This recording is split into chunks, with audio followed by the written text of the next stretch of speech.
అస్సలాముఅలైకుం వరహమతుల్లాహి వబర్కాతు. మిత్రులారా, ఇస్లాం చెప్పే విషయాలు అనే ఛానల్ ద్వారా ఈ వీడియో ద్వారా సమాజంలో ఈరోజు మనం చూసుకున్నట్లయితే భారతదేశంలో ముఖ్యంగా ఎస్ఐఆర్ అని చెప్పి ఒక ఓటు రిజిస్ట్రేషన్ ప్రక్రియ అనేది నడుస్తుంది. దీంట్లో మ్యాపింగ్ ప్రక్రియ అనేది ప్రస్తుతం మనకు తెలుగు రాష్ట్రాల్లో ఇతర రాష్ట్రాల్లో కూడా అందుబాటులో ఉంది. మరి దీనికి సంబంధించి అసలు ఏంటి ఈ ప్రక్రియ, దీనివల్ల ఏం జరగబోతుంది, దీని తర్వాత ఏం జరగబోతుంది, ఆ తర్వాత ఇది ఎలా ప్రాసెస్ చేయాల్సి ఉంటుంది, దీని టైం ఏంటి, గడువు ఏంటి, విధి విధానాలు ఏంటి, తర్వాత ఏమేం డాక్యుమెంట్స్ కావాలి, ఇలా చాలా విషయాలు ఈ యొక్క ఎస్ఐఆర్ మ్యాపింగ్ సబ్జెక్ట్లో ఉన్నాయి. అయినప్పటికీ మనం ఇప్పుడు చూసుకున్నట్లయితే ఎక్కువ శాతం జనాభా భారతదేశంలో తమ యొక్క పనుల రీత్యా కావచ్చు, లేదా తమ యొక్క ఆర్థిక సమస్యల వల్ల కావచ్చు, లేదా అవగాహన లేకపోయినా ఇలా కొంతమంది ఈ యొక్క మ్యాపింగ్ ప్రక్రియని ఎక్కువగా ఇంట్రెస్ట్ చూపించకుండా చూద్దాంలే, చేద్దాంలే, తర్వాత చూసుకుందాంలే అని అశ్రద్ధ చేస్తూ ఉన్నారు. సో ఇవన్నీ చూసిన తర్వాతనే ఒక వీడియో చేసి కనీసం అవగాహన కల్పించే ప్రయత్నం చేయాలి అని చెప్పి నా వంతు బాధ్యతగా ఈ వీడియో చేస్తూ ఉన్నాను. ఎందుకంటే ఎస్ఐఆర్ మ్యాపింగ్ అనేది భారతదేశ పౌరుడిగా ప్రతి ఒక్కరు కూడా తప్పనిసరిగా మ్యాపింగ్ చేసుకోవాలి. ఎవరికైతే ఓటు హక్కు అనేది ఉందో వారు తప్పకుండా ఖచ్చితంగా భారతదేశంలో ఉన్నవారు ఎవరైనా సరే, ఆడ మగ, ఖచ్చితంగా ఎస్ఐఆర్ మ్యాపింగ్లో తమ యొక్క ఓటుని 2002 జాబితా ప్రకారంగా చెక్ చేసుకొని ప్రస్తుత 2026 ఉన్నటువంటి ఓటుకి అనుసంధానం అంటే లింక్ చేసుకోవడం అనేది తప్పనిసరి. ఇప్పుడు చాలా వరకు దీని మీద జనాలకి అవగాహన లేదు. ఓటు పడుతుంది కాబట్టి, ఓటు వేస్తున్నాం కాబట్టి నడుస్తుంది కదా అన్నట్టుగా, పనులలో వెళ్తున్నాం కాబట్టి ఎవరు ప్రత్యేకంగా ఏమీ చెప్పట్లేదని చెప్పి, లేదా రాజకీయంగా కూడా ఏ ఒక్క రాజకీయ నాయకులు దీని గురించి ఎక్కడ ఏమీ మాట్లాడటం లేదు కాబట్టి, అధికారికంగా ఎక్కడ కూడా అధికారులు పెద్దగా దీని గురించి ప్రచారాలు చేయట్లేదు కాబట్టి జనాలు వీటి మీద ఎక్కువగా శ్రద్ధ చూపించడం లేదు. ముందుగా మనం చూసుకుంటే ఈ ఎస్ఐఆర్ మ్యాపింగ్ కోసం ఏదైతే ప్రాసెస్ ఇప్పుడు నడుస్తుందో భారతదేశంలో, ఇది ఫస్ట్ భారతదేశంలో ఉన్నటువంటి ప్రతి ప్రభుత్వానిది, ఆ తర్వాత ప్రతి ప్రభుత్వ అధికారిది, ముఖ్యంగా ఎలక్షన్ కమిషన్ ఆఫ్ ఇండియా వారిది, ఆ తర్వాత మన చుట్టూ ఉన్న రాజకీయ నాయకులు, ఎమ్మెల్యేలు కావచ్చు, ఎంపీలు కావచ్చు, వార్డు కౌన్సిలర్లు కావచ్చు, ఆ తర్వాత వార్డు ఇన్ఛార్జీలు కావచ్చు, గ్రామ పంచాయతీలో ఉండే సర్పంచులు కావచ్చు, వీళ్ళందరి బాధ్యత. మనం గమనించినట్లయితే ఎలక్షన్ టైంలో ఇంటింటి ప్రచారం చేసిన రాజకీయ నాయకులు కావచ్చు, రాజకీయ పార్టీలు కావచ్చు, ఈరోజు ఈ ఎస్ఐఆర్ విషయంలో మనం గమనించినట్లయితే పెద్దగా అవగాహన కనిపించే ప్రయత్నం చేయటం లేదు. జస్ట్ 1-2-3 చోట్ల ఆటోలలో ప్రచారాలు చేయడాలు, కొన్ని చోట్ల బ్యానర్లు పెట్టడాలు, కేవలము అంగన్వాడీ వాళ్ళ ద్వారా, బిఎల్ఓల ద్వారా వర్క్ ప్రాసెస్ చేయించి ఎవరి దగ్గర వాళ్ళు కూర్చోవడాలు అనేది జరుగుతూ ఉంది. మనం గమనించినట్లయితే ఓట్లు కావాలి అన్నప్పుడేమో ఇంటింటికి వచ్చి ప్రచారాలు చేసేవాళ్ళు ఉన్నారు, వీధుల్లోకి వచ్చి ప్రచారాలు చేసేవాళ్ళు ఉన్నారు, మైకుల్లోకి వచ్చి మాట్లాడే నాయకుల్ని మనం చూసాము. కానీ ఈరోజు ఈ ఎస్ఐఆర్కి సంబంధించి మనం గమనించినట్లయితే మనం వేసే ఓటు ద్వారా ఎన్నికైన ఏ ఒక్క నాయకుడు కూడా ఈరోజు వీటి మీద ప్రత్యేకంగా ప్రచారం అయితే చేయటం లేదు. ఎందుకంటే వాళ్ళు గెలుచున్నారు. ఇప్పుడు గెలిచిన తర్వాత వాళ్ళ పనులలో బిజీగా ఉండిపోయారు. మరి వాళ్ళకు ఈ యొక్క ఓటు మీద ఎంత బాధ్యత ఉంది, మరి ఓటర్ల మీద వాళ్ళకి ఎంత బాధ్యత ఉంది అనేది ఒక భారతదేశ పౌరుడిగా మీరుగా దీని మీద కొంచెం విశ్లేషణ చేసుకునే ప్రయత్నం చేయండి. ఎందుకంటే ఓటు అనేది మనం వేస్తేనే ఎవరైనా ఎన్నికయ్యేది.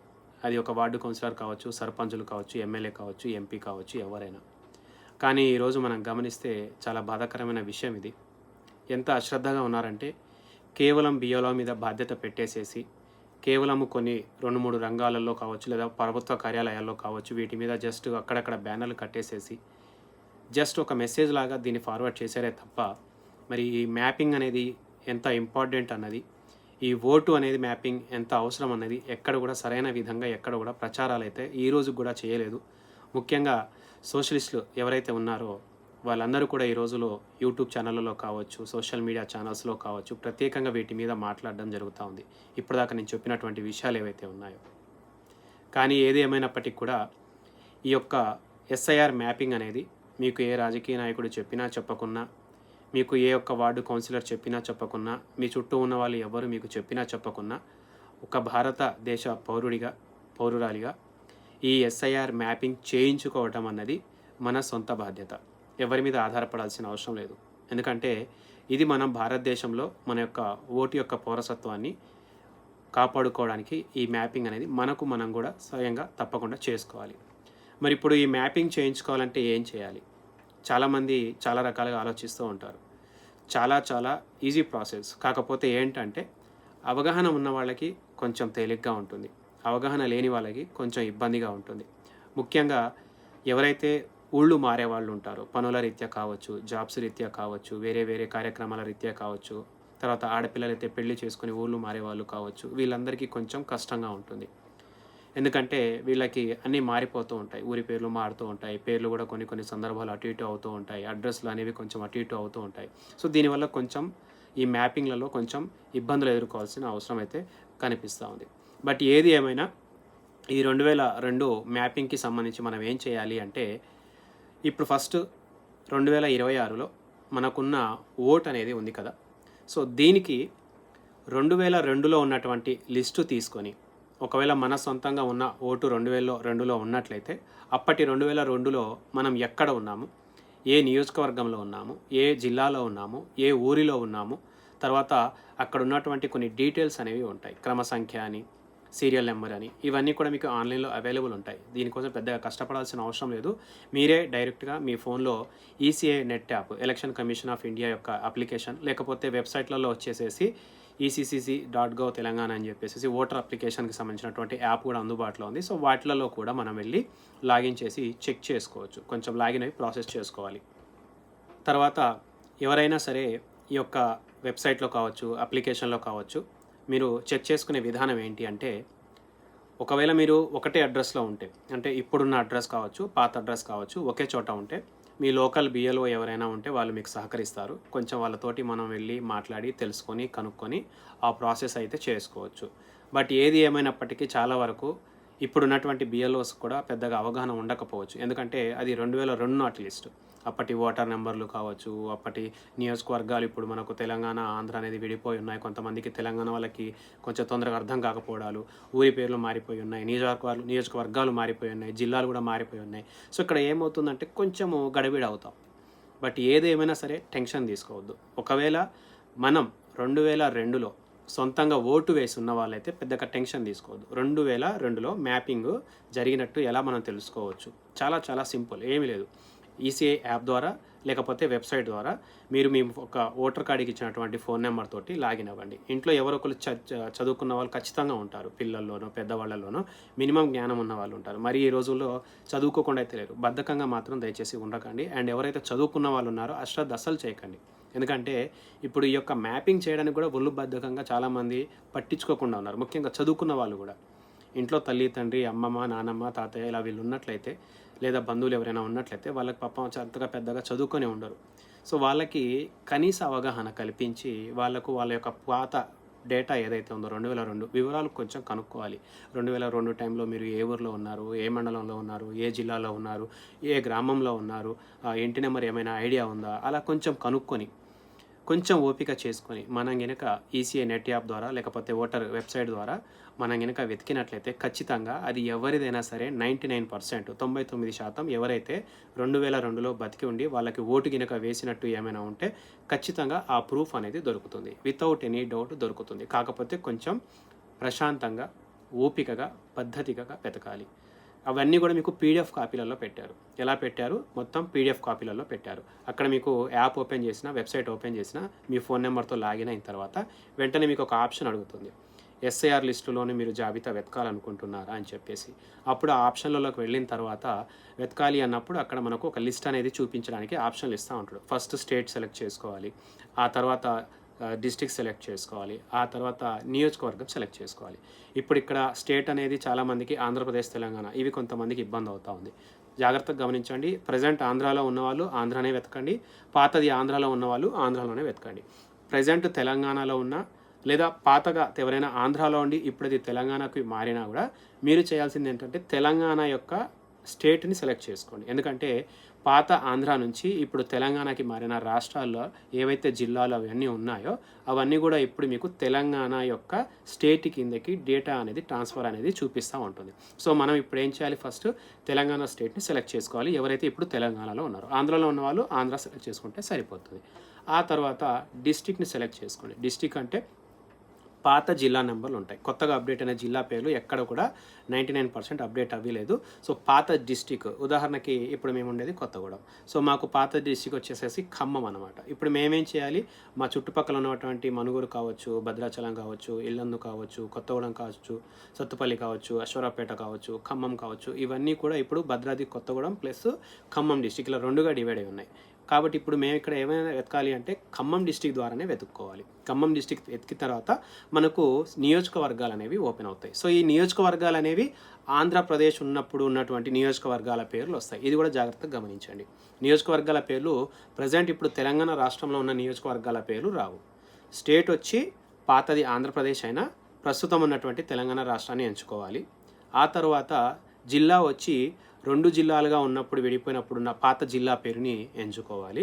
మూడోది వచ్చేసి నియోజకవర్గం. ఈ నియోజకవర్గం ఆంధ్రప్రదేశ్లో అక్కడ మీకు ఆటోమేటిక్గా ఓపెన్ చేయగానే అన్నీ అర్థమైపోతూ ఉంటాయి. పెద్ద దాంట్లో పరేషాన్ అవ్వాల్సిన అవసరం లేదు. లైక్ ఇబ్బంది పడాల్సిన అవసరం ఏమీ లేదు. ఏదో తెలియని అన్నట్టు గాబరి అవ్వాల్సిన అవసరం లేదు. ప్రశాంతంగా వెతకండి. ఉదాహరణకి స్టేట్ వచ్చి తెలంగాణ, జిల్లా వచ్చి ఖమ్మం, నియోజకవర్గం ఇప్పుడు నియోజకవర్గం వచ్చేసి ఏమైపోయింది, ఇప్పుడు ఖమ్మం ఉంది. ఖమ్మంకి పక్కన ఇప్పుడు కొన్ని ఊళ్ళు ఉన్నాయి. నేనే రీసెంట్గా వెతికాను కొంతమందిది. వాళ్ళకి సుజాత నగర్ నియోజకవర్గం కిందకి వచ్చింది. సుజాత నగర్ నియోజకవర్గం. ఇప్పుడు ఆ సుజాత నగర్ నియోజకవర్గం ఈ 2026 ఎలక్షన్ టైంకి కొత్తగూడెం నియోజకవర్గంలో ఉంది.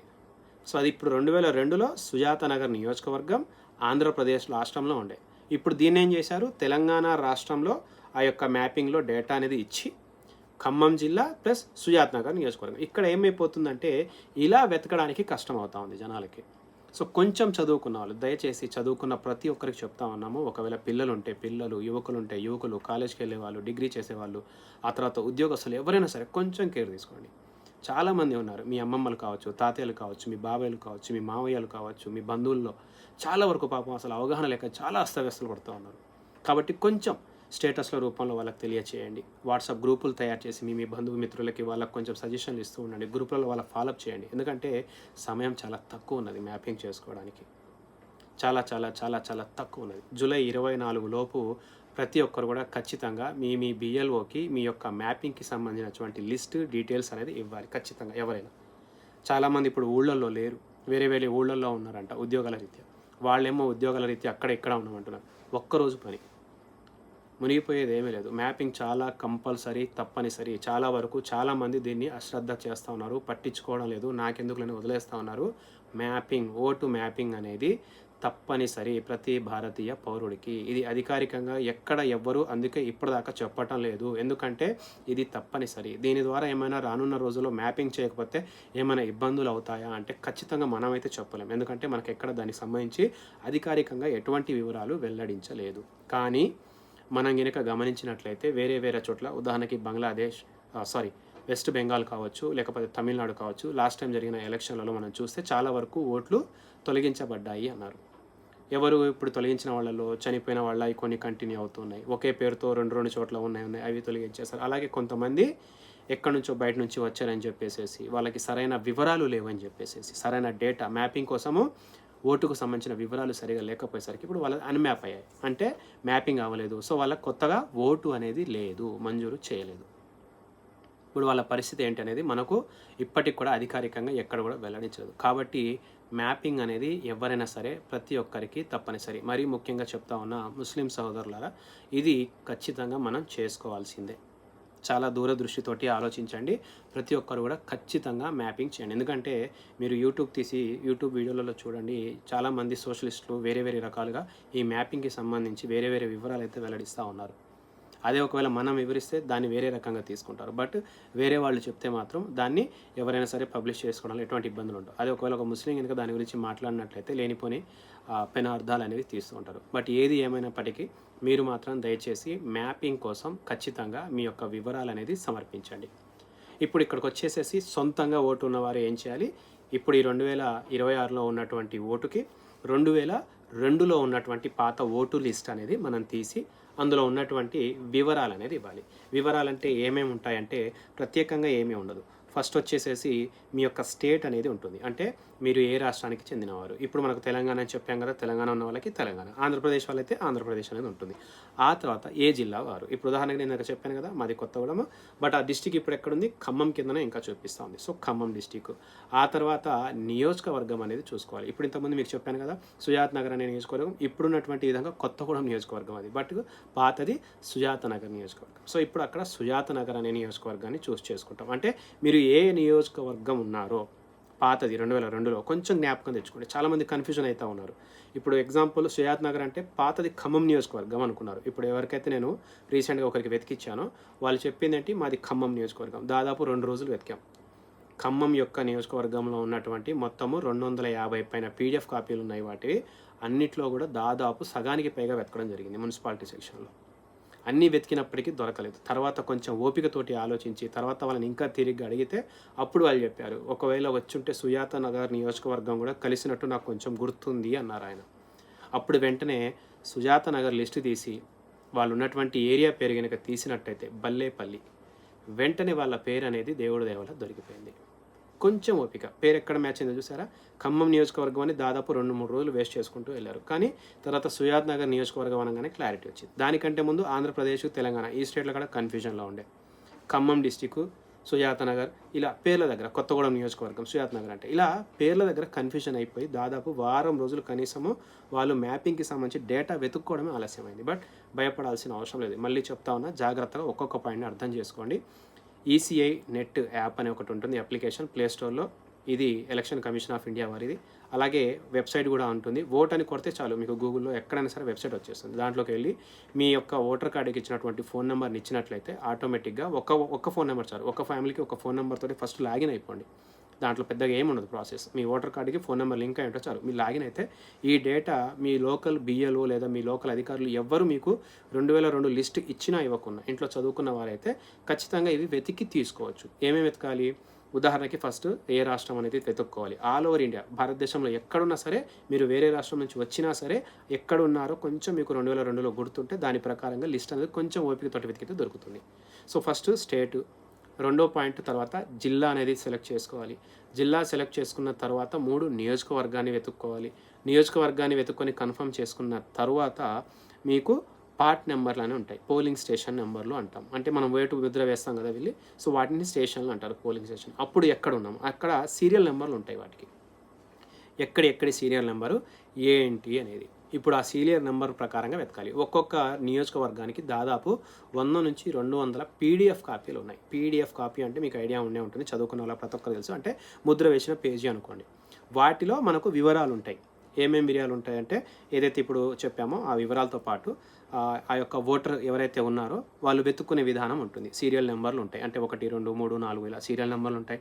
ఇంటి నెంబర్లు వరుసగా ఉంటాయి. ఉదాహరణకి 1-1-1, 1-1-1-2, 1-1-1-3 ఇలా లిస్టు ప్రకారంగా ఉంది. కొంచెం ఇది ఒక ఆప్షన్ అనమాట. మనం కొంచెం ఓపికతోటి, మనకు ఒకవేళ స్టేట్ గుర్తుంటే ఈజీ అయిపోతుంది, డిస్టిక్ గుర్తుంటే ఈజీ అయిపోతుంది, నియోజకవర్గం ఐడియా ఉంటే అది కూడా ఈజీ అయిపోతుంది. ఆ తర్వాత పార్ట్ నెంబర్లలో ఏం చేయాలి, ఇప్పుడు కాపీల పరంగా వెతుక్కోవాలి.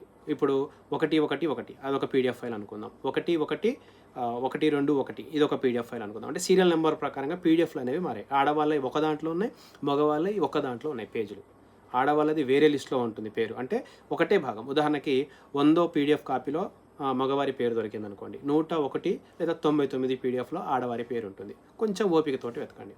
అండ్ ఇంకొంతమందికి ఏంటంటే ఇంటి నెంబర్లు, కొంతమందికి ఒక నెంబర్ ఎక్స్ట్రా యాడ్ అయింది, కొంతమందికి ఒక నెంబర్ తక్కువ యాడ్ అయింది, కొంతమందికి ఒక నెంబర్ అటు ఇటుగా ఉంది, కొంతమందికి ఉదాహరణకి పేర్లు తప్పుగా ఉంటాయి, పేర్లు మిస్టేక్లు ఉంటాయి, స్పెల్లింగ్ మిస్టేక్లు. ఎందుకంటే అప్పటి టెక్నాలజీకి అప్పటి ఉన్నటువంటి వ్యక్తులకి పేర్ల టైపింగ్లో చాలా వరకు తప్పులు ఉన్నాయి. బట్ ఏది ఏమైనా పెద్ద టెన్షన్ తీసుకోవాల్సిన అవసరం లేదు. కొంచెం ఓపిక చేసుకొని అవి వెతకండి. వెతికిన తర్వాత పేర్లు దొరుకుతాయి. ఆ పేర్లు దొరికిన తర్వాత వాటిలో ఉన్నటువంటి సీరియల్ నెంబర్ కావచ్చు, పిఎస్ నెంబర్ అంటే పోలింగ్ స్టేషన్ పార్ట్ నెంబర్ కావచ్చు, కాన్స్టిట్యున్సీ నెంబర్ కావచ్చు, ఇవి దొరికితే సరిపోతుంది. దాంట్లో మన పేరు ఉంటుందన్నమాట. పేరు అలాగే ఒకవేళ అన్నీ బాగుంటే మన తల్లి తండ్రి ఎవరైతే ఉంటారో, ఉదాహరణకి ఇప్పుడు నాది 2002లో ఉందనుకోండి, అప్పుడు నా తండ్రి పేరు ఇచ్చి ఉంటాం కదా, సో అప్పుడు మన తండ్రి పేరు ఉంటుంది. తర్వాత మన ఏజ్ ఉంటుంది. ఆ తర్వాత మనకు మన యొక్క ఓటర్ కార్డు, అప్పటి ఓటర్ కార్డు నెంబర్ ఉంటే ఉంటుంది. ఈజీగా దొరికిపోతుంది. కాకపోతే కొంచెం ప్రయత్నం చేయాలి. Point number.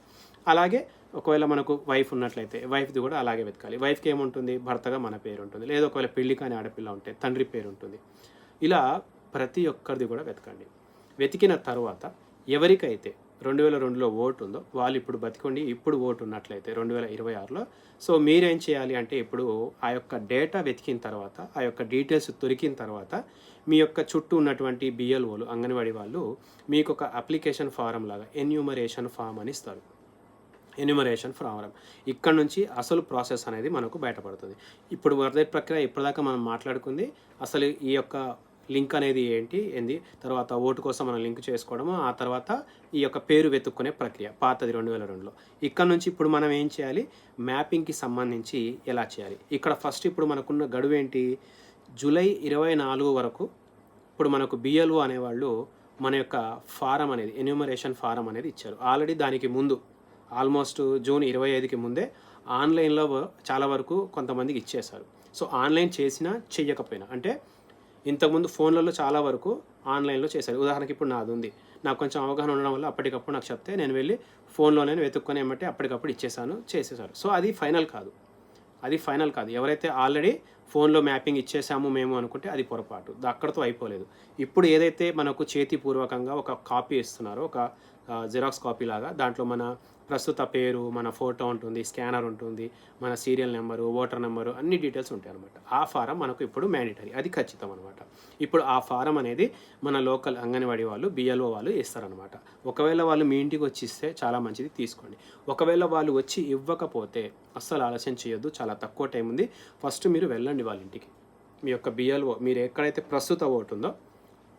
ప్రస్తుత ఓటు అక్కడికి ఖచ్చితంగా ఆ యొక్క బిఎల్ఓ కాంటాక్ట్ నెంబర్ అనేది మీకు యాప్లో ఉంటుంది, వెబ్సైట్లో ఉంటుంది, లేదా మీకు మ్యాక్సిమం తెలిసే ఉంటుంది. వెళ్ళి తీసుకోండి.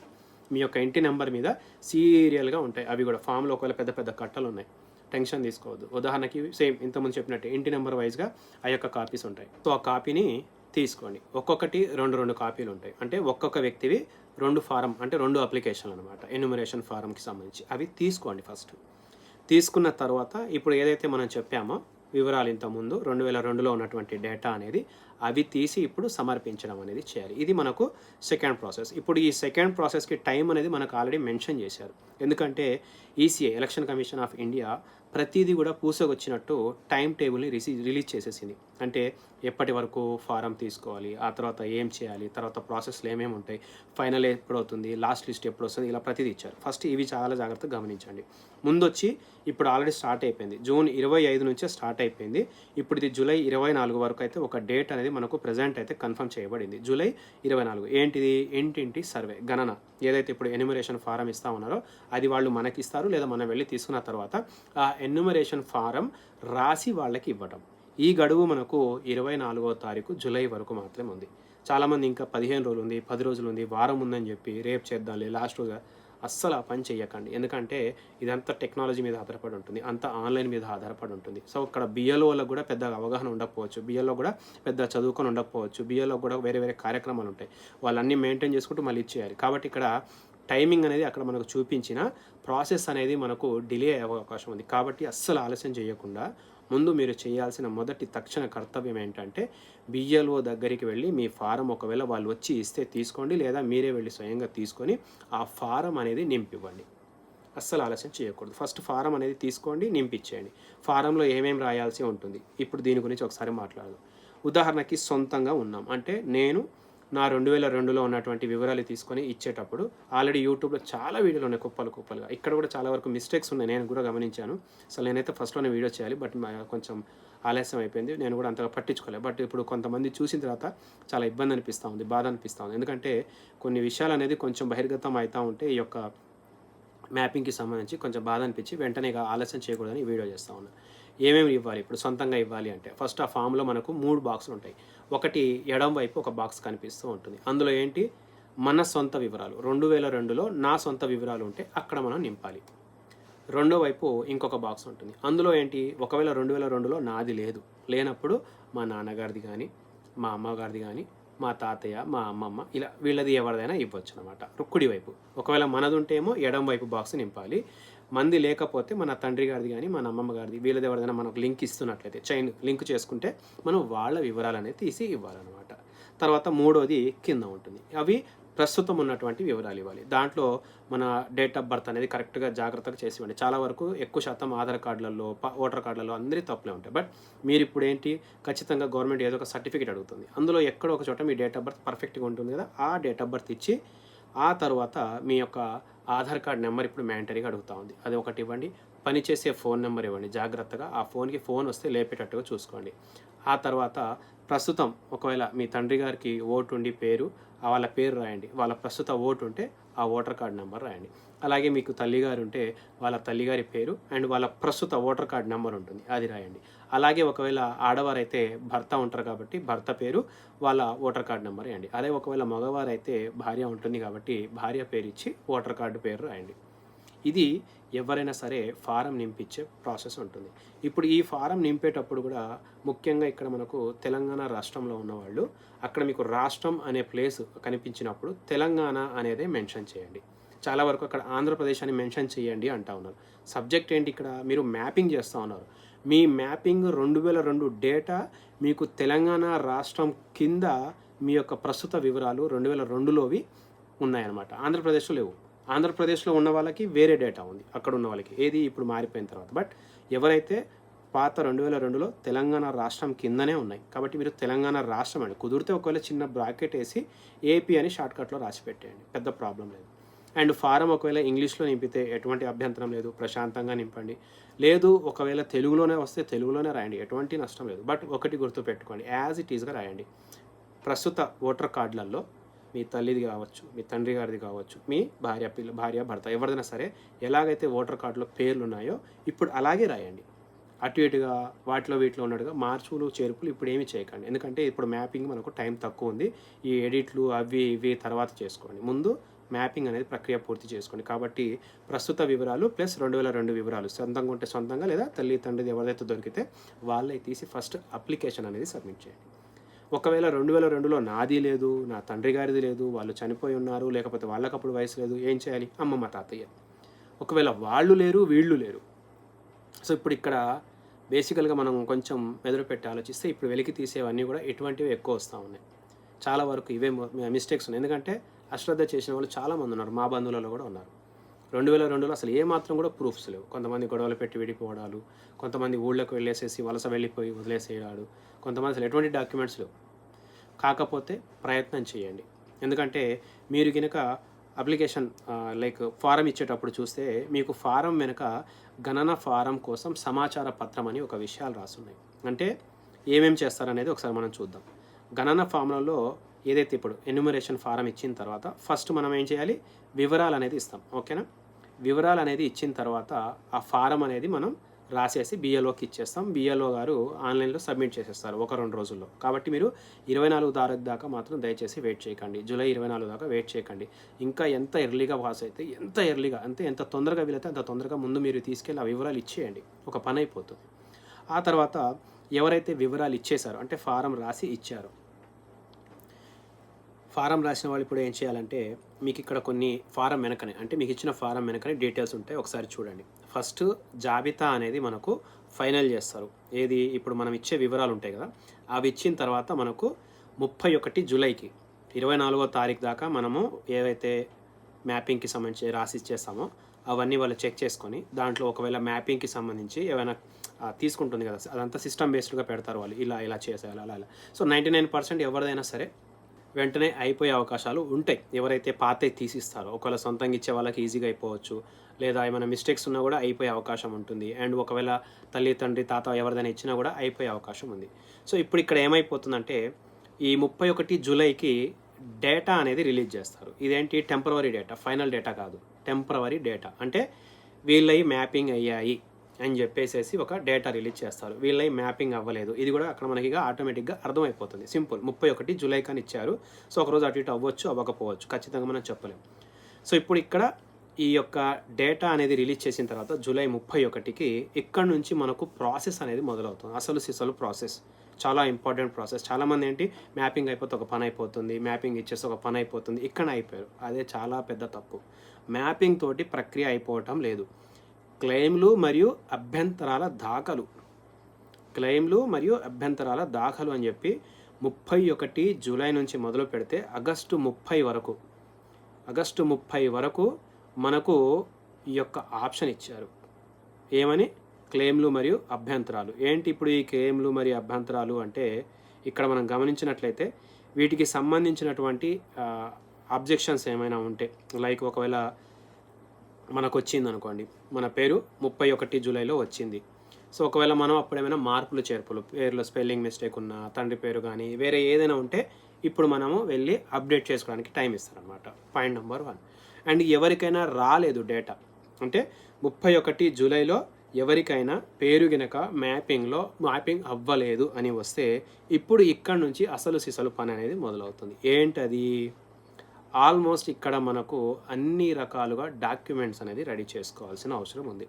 వాళ్ళు ప్రూఫ్ అడుగుతారు మనకు. సో ఆ ప్రూఫ్లు అనేది రెడీ చేసుకోవాలి. సో దీని మీద కూడా మనకు లైక్ ఏమంటారు, జారీ, విచారణ, ధృవీకరణ ఇక్కడ మనకి ఇచ్చారు. 31 జూలై నుంచి మొదలు పెడితే సెప్టెంబర్ 28 వరకు ఉంటుంది. క్లెయిమ్స్, అభ్యంతరాలు ఏవైతే ఇప్పుడు మనం చెప్పామో అదొకటి.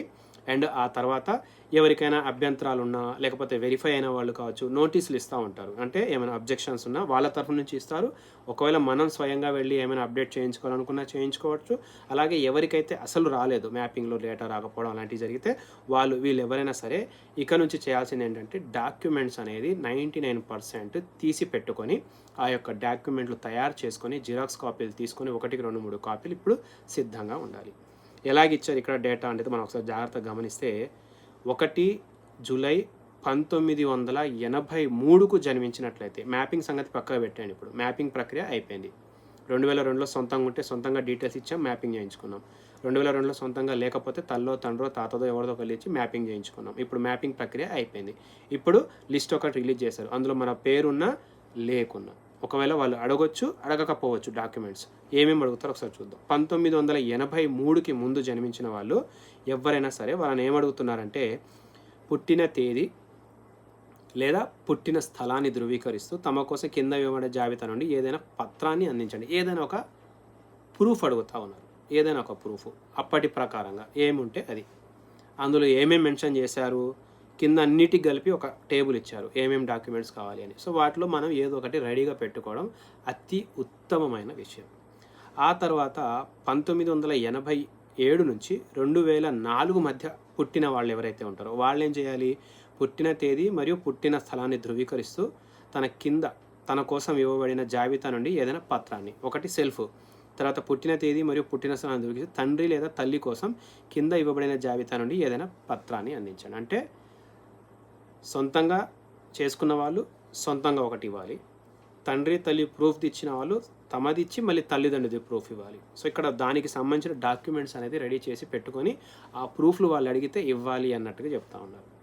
సో ఇప్పుడు ఇది ఖచ్చితంగా ఎవరిని అడుగుతారు, ఎవరిని అడగరు అంటే 99% మ్యాపింగ్ అయినప్పటికీ అడిగే అవకాశం ఉంది. Point number 1.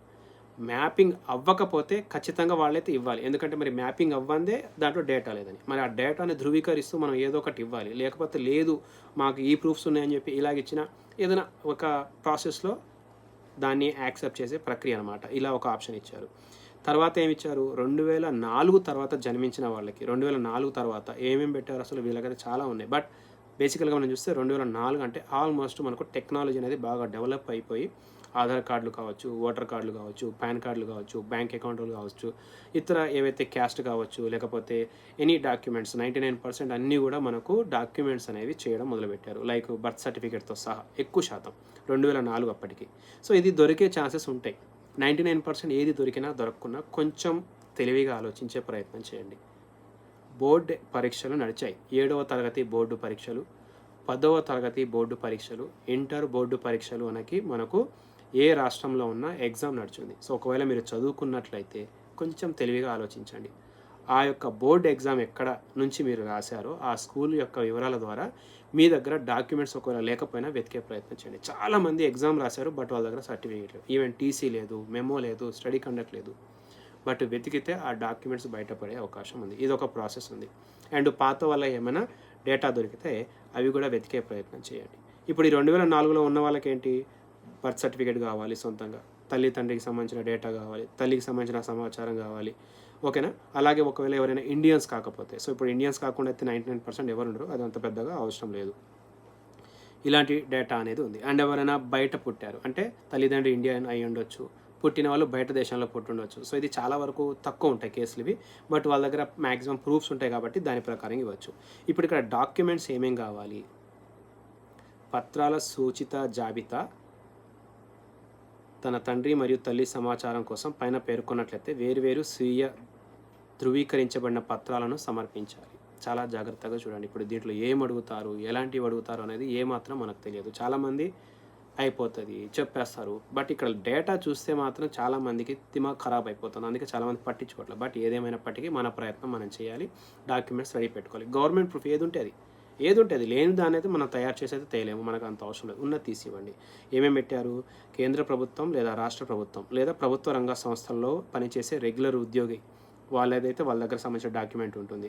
అండ్ పింఛన్ దానికి జారీ చేయబడిన ఏదైనా గుర్తింపు కార్డు, ఏదో ఒకటి ఐడెంటిఫికేషన్ ఉంటుంది కదా, పింఛను చెల్లింపు ఉత్తర్వు, ఇలా ఏదో ఒకటి, పెన్షన్ ఇస్తే పెన్షన్. తర్వాత 1987కు ముందు ప్రభుత్వం స్థానిక అధికార యంత్రాంగం అంటే 87కు ముందు పుట్టిన వాళ్ళకి వాళ్ళ స్థానికంగా అంటే వాళ్ళ యొక్క లోకల్గా ఏదో ఒకటి ఇస్తారు కదా, బ్యాంకులు, పోస్ట్ ఆఫీసు, ఎల్ఐసి ప్రభుత్వ సంస్థల ద్వారా భారతదేశంలో జారీ చేయబడిన ఏదైనా గుర్తింపు కార్డు, ధృవీకరణ పత్రం, డాక్యుమెంట్ ఏదో ఒకటి, ఓటర్ కార్డు కావచ్చు, ఏదో ఒకటి గవర్నమెంట్ తరఫు నుంచి ఇచ్చింది ఉంటే మ్యాక్సిమం సరిపోతుంది, ఏదో ఒకటి. తర్వాత సమర్థ అధికార యంత్రాంగం ద్వారా జారీ చేయబడిన జనన ధృవీకరణ పత్రం, బర్త్ సర్టిఫికేట్ అడుగుతున్నారు. పాస్పోర్ట్ ఉన్న వాళ్ళు పాస్పోర్ట్ కూడా రెడీగా పెట్టుకోవాలి. తర్వాత గుర్తింపు పొందిన బోర్డులు, విశ్వవిద్యాలయ ద్వారా జారీ చేయబడిన మెట్రిక్యులేషన్ విద్యా ధృవీకరణ పత్రం, సింపుల్ స్టడీ సర్టిఫికేట్ అన్నది ఏదో ఒకటి. రాష్ట్ర సమర్థ అధికార యంత్రాంగం ద్వారా జారీ చేయబడిన శాశ్వత నివాస ధృవీకరణ పత్రం, మ్యాక్సిమం సొంత ఇన్వాల్వ్ వాళ్ళకి పంచాయతీలలో కట్టే బిల్స్ కావచ్చు, ఏదో ఒకటి ఉంటాయి కదా. సో అలా వాటి రిలేటెడ్గా సబ్జెక్ట్ ఏమైనా ఉంటే ఇంటి డాక్యుమెంట్స్ కావచ్చు, లేకపోతే బిల్స్ కావచ్చు, ఏవో ఒకటి ఉంటాయి కాబట్టి అలాంటివి యూజ్ అవుతాయి. అటవీ హక్కుల ధృవీకరణ పత్రం, లైక్ అటువంటి ప్లేసులలో ఉండే వాళ్ళకి యూజ్ అవుతుంది. సమర్థ అధికార యంత్రాంగం ద్వారా జారీ చేయబడిన ఓబీసీ, ఎస్సీ, ఎస్టీ లేదా ఏదైనా కుల ధృవీకరణ పత్రం, క్యాస్ట్ కూడా అడుగుతున్నారు. ఒకవేళ ఇది అడిగితే ఇది కావాల్సిన వాళ్ళు ఇది. జాతీయ పౌర పట్టిక ఎక్కడైతే ఉందో అక్కడ పౌరసత్వానికి సంబంధించి ఇది ఒక అప్డేట్ అడుగుతున్నారు.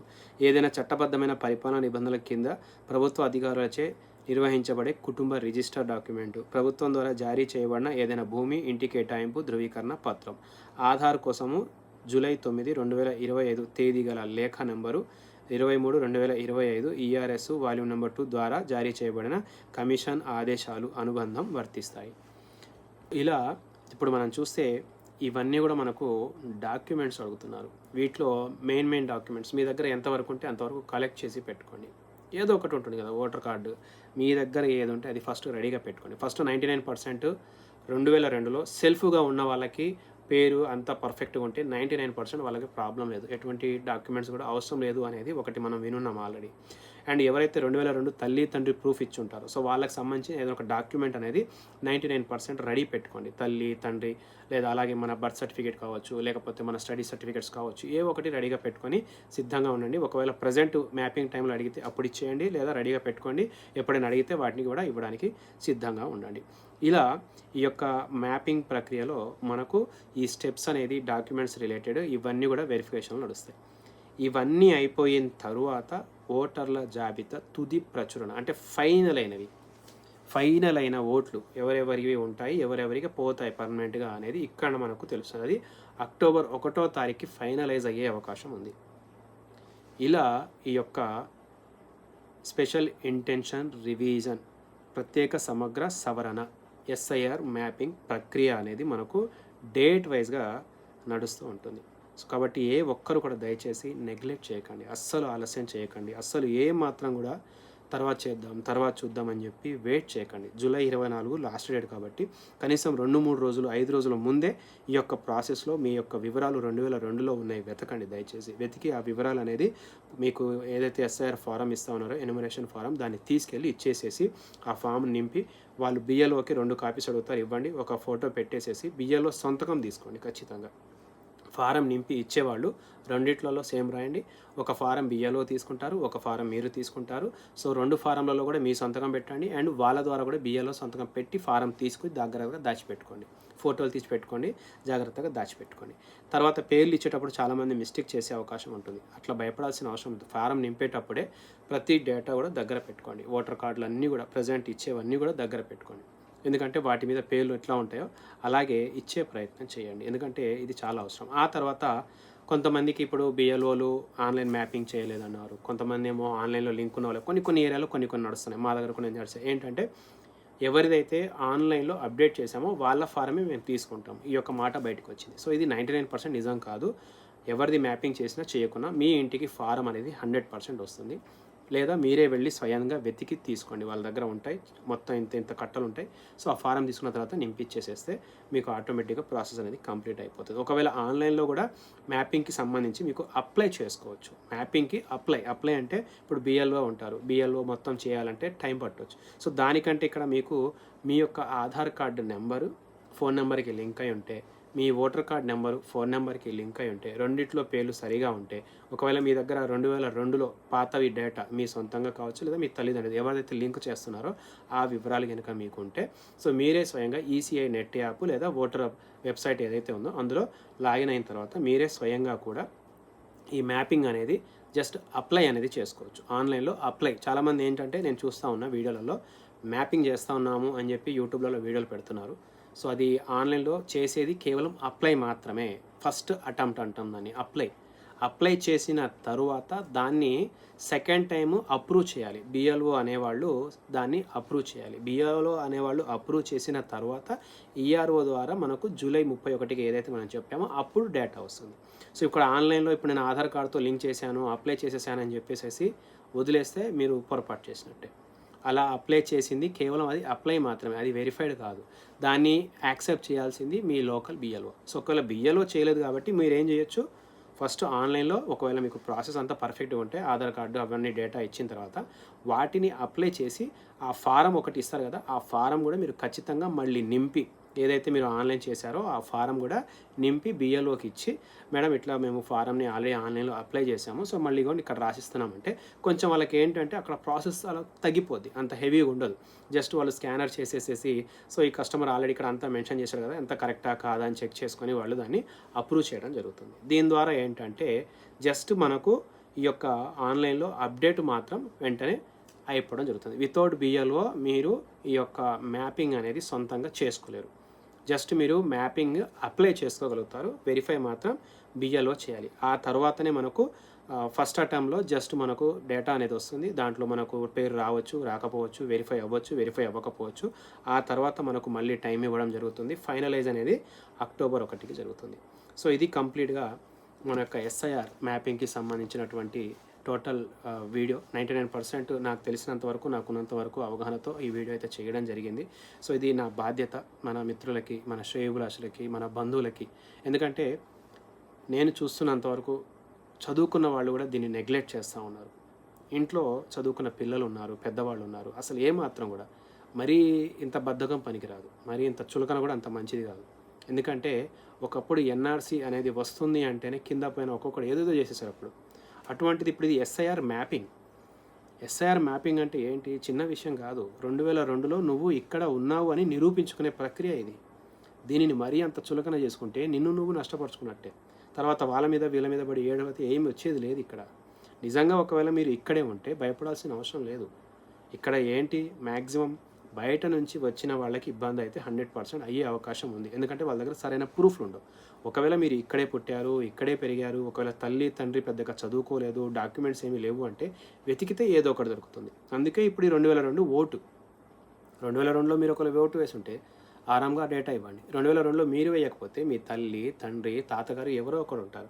ఒకవేళ వాళ్ళు ఎవరిది లేదు మీరే ఉన్నారు అంటే వెతికితే కనీసం మీ వంతు బాధ్యతగా వెతికితే మీ తల్లి తండ్రి పుట్టి పెరిగిన చోట్లలో ఏదో ఒక డాక్యుమెంట్స్ అనేవి ఉండే అవకాశాలు ఎక్కువ శాతం ఉంటాయి. ప్రయత్నం ఏది చేయకుండా ఇక్కడే ఉండి పనులు కావాలంటే, లేదా ఉన్న కాడనే నేను పని చేసుకోవాలి, ఉద్యోగానికి వెళ్ళాలి, ఈరోజు జీతం పడాలి, 3 పూట్ల తినాలి, నా పనులు ఏమీ అవ్వకూడదు, బట్ ప్రాసెస్ అవ్వాలి అంటే అవ్వదు. ఒకవేళ మీ దగ్గర డేటా అనేది సరిగా లేకపోతే వాటిని సమకూర్చుకునే పనిలో పడి కొంచెం ఫస్ట్ ఈ ఫారం ఇచ్చి ఆ తర్వాత ప్రాసెస్ కంప్లీట్ చేసుకోండి. అశ్రద్ధ చేస్తే మాత్రం ఖచ్చితంగా నష్టపోయేది మీరే. వీడియో మాత్రం చాలా ఎక్కువ అయిపోయింది. సో మ్యాక్సిమం చూసినందుకు ప్రతి ఒక్కరు కూడా thank you so much. So ఇంకా రానున్న రోజుల్లో ఈ యొక్క ఛానల్ ద్వారా నేను ఇస్లాం చెప్పే విషయాలకు సంబంధించిన కొన్ని వీడియోలు కూడా చేస్తాను. ఎందుకంటే బయట చాలామందికి ఇస్లాంకి సంబంధించిన సబ్జెక్ట్లో మనకు అర్థమయ్యే భాషలో మాట్లాడుకునేటట్టుగా నా వంతు బాధ్యత నేను చేసే ప్రయత్నం చేయబోతాను. ఇన్షాల్లా ఒకవేళ మీకు ఆ వీడియోలు కూడా రానున్న రోజుల్లో షార్ట్స్ రూపంలో వేరే రూపంలో కూడా వస్తాయి. సో ఈ మ్యాపింగ్కి సంబంధించి కూడా ఇప్పుడు చెప్పిన డేటా అంతా కూడా షార్ట్ వీడియోలలో కూడా ఒక్కొక్కటి పాయింట్ టు పాయింట్ కొంచెం ఒకవేళ కుదిరితే పాజిటివ్ అంటే నేను వీడియోలు కూడా చేసి వదిలే ప్రయత్నం చేస్తాను. So thank you so much. Channel కూడా సబ్స్క్రైబ్ చేసుకోండి. కుదిరితే ఈ వీడియో ఒకవేళ మీకు మంచిగా అనిపించి వేరే వాళ్ళకు కూడా తెలియచేయాలనుకుంటే వీళ్ళ గ్రూప్లలో కూడా దీన్ని ఫార్వర్డ్ చేసే ప్రయత్నం చేయండి. అస్సలాము అలైకుం వరహమతుల్లాహి వబరకాతుహు. Thank you.